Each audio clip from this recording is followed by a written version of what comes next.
ওই দাঁড়িয়ে যা, আর কতগুলো রুটি খাবি? এই নে অর্ধেক রুটি, এটা খেতে হলে খা, না হলে আর খেতে হবে না। আরে তাকিয়ে আছিস কি? চুপচাপ এটা খেয়ে নিবি, এই নে ধর। আরে তুই তাকিয়ে আছিস কেন? এই নে তুই পেট ভরে খেয়ে নে। চলো আজকে সময় ঘুরতে যাব।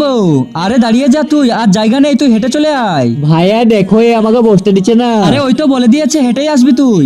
আমিও তো তোমার ভাই, তুমি আমার সাথে এত খারাপ ব্যবহার কেন করো? ছোটবেলায় তোর মা বাপ তো তোকে ছেড়ে দিয়ে চলে গিয়েছে, আমার মা বাপ তো তোকে বড় করেছে, বলার জন্য আমরা দুটো ভাই আছি, এর থেকে বড় কিছু আশা করিস না। চল চুপ করে হেঁটে আয়। এই সৎ ভাই তো অনেক বেশি বেশি করছে, এর একটা কিছু করতে হবে। একদম ঠিক বলেছো তুমি। কিন্তু তার আগে আমার এই ভিডিওটা দেখে যে লাইক সাবস্ক্রাইব না করবে তাদের মোবাইলটা যেন হাত থেকে পড়ে গিয়ে নষ্ট হয়ে যায়, আর যারা লাইক সাবস্ক্রাইব করে দিবে তাদের মা বাবা যেন অনেকদিন বেঁচে থাকে। তাড়াতাড়ি ভালো বাচ্চারা লাইক সাবস্ক্রাইব করে দাও। আরে শালা দেখতে পাস না নাকি চোখে? আরে মারো সবাইকে ধরে। আরে তোর ভাই তো ডারপোক বেরোলো, আগেই পালিয়ে গিয়েছে। ওই কি হয়েছে? আরে ওইখানে তো বড় ভাই লড়াই লেগে গিয়েছে, অনেকজনে মারছে। ওই ছেড়ে দাও আমার ভাইকে। আরে ভাইয়া তুমি টেনশন করো না, আমার পেছনে 10 জন আছে।